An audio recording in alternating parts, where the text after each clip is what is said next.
Untuk bagaimana memajukan anak bangsa.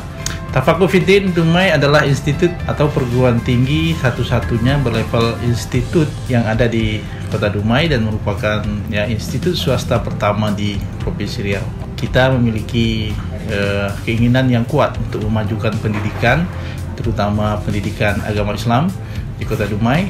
Dengan itu kita memiliki 3 fakultas.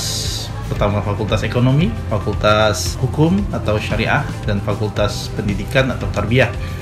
Mari bersama-sama kami untuk memajukan Kota Dumai khususnya dalam bidang pendidikan, membekalkan generasi-generasi dengan pendidikan yang mumpuni, terutama dalam konteks bagaimana kita menciptakan para ulama yang intelek dan intelektual yang ulama, tentunya dalam konteks masyarakat perkotaan.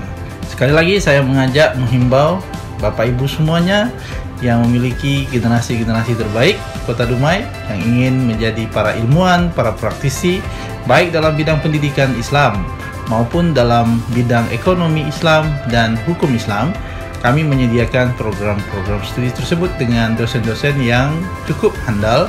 Ada yang alumni dari universitas internasional seperti Aberdeen University, dari University Kebangsaan Malaysia, dan dari perguruan tinggi nasional Trisakti Jakarta, dan kita juga berkolaborasi dengan begitu banyak perguruan.